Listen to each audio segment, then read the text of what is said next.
முதற்கண் அனைவருக்கும் அடியேன் சித்தனின் பணிவான வணக்கங்கள். இன்று நாம் பார்க்க போகும் பதிவு பலராலும் பேசப்பட்டு வரும் எஸ்கே கிருஷ்ணா பற்றியது. முதலில் இந்த வீடியோவை முழுமையாக பார்த்துவிட்டு வாருங்கள், பின்னர் எமது பதிவுக்குள்ளே செல்வோம். ஹலோ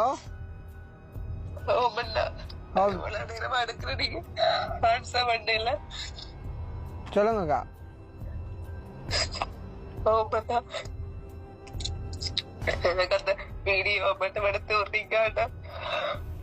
எந்த வீடியோக்கா? நான் இங்க உங்க எடுக்கிற வீடியோ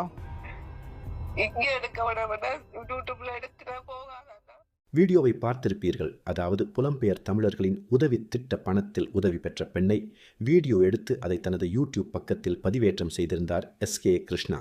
ஆனால் அந்த வீடியோவால் சிறிய மன உளைச்சலுக்கு உட்பட்டிருந்தார் அந்த பெண். ஆகவே தொலைபேசி ஊடாக எஸ்கே கிருஷ்ணனை தொடர்பு கொண்டு அந்த வீடியோவை எடுக்கும்படி அழுகிறார் பாதிக்கப்பட்ட பெண்.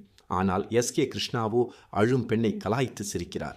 ஒரு வீடியோவை எடுக்கும்படி கண்ணீர் விட்ட பெண்ணின் சாபம் இன்று கிருஷ்ணாவின் யூடியூப் சேனலிலிருந்து 300க்கும் மேற்பட்ட வீடியோக்கள் அடியோடு அழிக்கப்பட்டு விட்டன. அத்துடன் கிருஷ்ணாவையும் கம்பி எண்ண வைத்துள்ளது அன்று பெண் விட்ட கண்ணீர். திறமை மிக்க 10 வக்கீல்களை நியமித்தும் கூட எஸ்கே கிருஷ்ணாவை வெளியே கொண்டு வர முடியவில்லை. அதாவது இவரது செயற்பாடுகள் அருவருக்கத்தக்கதாக உள்ளன என்றும் இவர் மீது பல குற்றச்சாட்டுகள் அச்சுறுத்தும்படி உள்ளன என்றும் கருதி பிணை மறுக்கப்பட்டுள்ளது.